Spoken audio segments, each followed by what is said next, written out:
দূরে কিংবা কাছে, দেশ বা দেশের বাইরে যে যেখান থেকে আমার ভিডিওটি দেখছেন সবাইকে জানাই অনেক অনেক শুভেচ্ছা।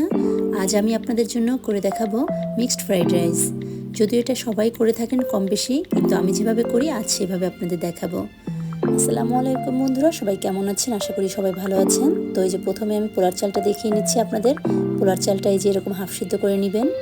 আগে থেকে করে রাখলে ভালো হয়, ফ্রিজের ইয়াটা দিয়ে ভালো হয়। তো প্রথমে আমি যেটা দেখালাম পেঁয়াজ পাতা, তারপরে এই যে ক্যাপসিকাম নিয়েছি 3 রকমের, এভাবে স্লাইস করে কেটে নিয়েছি। আর সাথে নিয়েছিলাম গাজর, সেগুলো এরকম স্লাইস করে কেটেছি। আর ছিল এই যে বাঁধাকপি, এটা ওইভাবে কেটে নিলাম। তো এখন দেখিয়ে দিচ্ছি আর কি উপকরণ লাগবে। এই যে চিংড়ি নিয়েছি প্রায় 200 গ্রামের মতো, কাঁচামরিচ ফালি, তারপর রসুন কুচি, তারপর পেঁয়াজ এভাবে একটু মোটা মোটা করে কেটে নিয়েছি, দেখেন টেক্সচারটা। তারপর নিয়েছিলাম 2টো ডিম। এর সাথে আর যা যা লাগবে আমি আপনাদের দেখিয়ে দিচ্ছি, যেমন হলুদ গুঁড়ো, চিনি, তারপরে গোলমরিচ, লবণ, তারপরে লাল মরিচের গুঁড়ো, সাথে আরও লাগবে হলো বাটার, এবং তার সাথে লাগবে হলো অয়েল তো লাগবেই, সাথে যে লাগবে সয়া সস,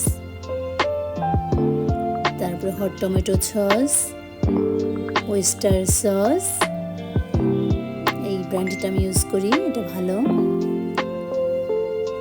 আর পানি তো লাগবেই। যাই হোক, এখন আমরা মূল উপকরণে চলে যাই। এখন আমি প্রথমেই যেটা করব সেটা হলো এই যে মাংসটা মেরিনেট করে রাখবো। এখানে আমি 250 গ্রাম মাংস নিয়েছি। এতে আমি এই যে মরিচের গুঁড়ো দিয়ে দিলাম হাফ চা চামচ, সাথে লবণ দিলাম এবং গোলমরিচ দিয়ে, আর তার সাথে দেবো সয়া সস, এবং এর সাথে দিলাম এই যে হাফ চামচ আদা বাটা, হাফ চামচ রসুন বাটা। এগুলো দিয়ে যে আমি মিক্সড করে রেখে দিচ্ছি। এটা 10-15 মিনিট মিক্সড করে রেখে দেবো। আর তার সাথে আমি এই যে চিংড়িটাকে একটু ম্যারিনেট করে রাখলাম হলুদ আর লবণের গুঁড়ো দিয়ে। এরপর আমি যে জিনিসটা করব, ডিমটা একটু ফাটিয়ে রাখবো লবণ এবং গোলমরিচ দিয়ে, এতে ডিমটা পরে ফ্লাফি হবে, অনেক ভালো হয়। তো এখন চুলায় 2টো হাঁড়ি বসিয়ে দিলাম। তো এতে যে 1 কাপ পরিমাণ আমি তেল দিলাম, তাতে দিয়ে দিলাম হলো এই যে চিংড়িগুলো হালকা ভেজে নেব। চিংড়ি ভাজার সময় একটা খেয়াল রাখবেন, চুলার আঁচ যেন খুব বেশি না থাকে হাই হিটে, কিংবা একদম লো হিটে না থাকে, মাঝারি আঁচে ভেজে নেব। তাতে করে চিংড়িগুলো আর কি জুসি ভাবও থাকবে, আবার ড্রাইও হয়ে যাবে না। এভাবে চিংড়িগুলো ভাজলে আসলে বেশি ড্রাই হবে না, তাতে আর কি ফ্রাইড রাইসের ভিতর খুব ভালো লাগবে খেতে। আর এই যে আমার ডিমগুলো হয়ে গিয়েছে, এখন আমি এই হাঁড়িতে দিয়ে দিলাম বাঁধাকপি, আর সাথে দেব গাজর, এবং এর সাথে দিয়ে দেব একটু লবণ এবং গোলমরিচের গুঁড়ো। সবজিগুলো কিন্তু পর্যায়ক্রমে দিতে হবে। একসাথে সব সবজি দিলে দেখা যাবে অন্যান্য যেগুলো নরম সবজি সেগুলো গলে যাবে। তো এগুলো একটু সটেট করার পরে দিয়ে দিলাম হলো যে ক্যাপসিকাম 3 রকমের এবং পেঁয়াজ পাতা। এগুলো একটু আমি ভেজে নিব। আর এই পাশে দেখি আমার চিংড়িগুলো হয়ে গিয়েছে, তাই চিংড়িগুলো উঠিয়ে ওই হাঁড়িতে আমি আবার এই যে মাংসগুলো দিয়ে দিলাম।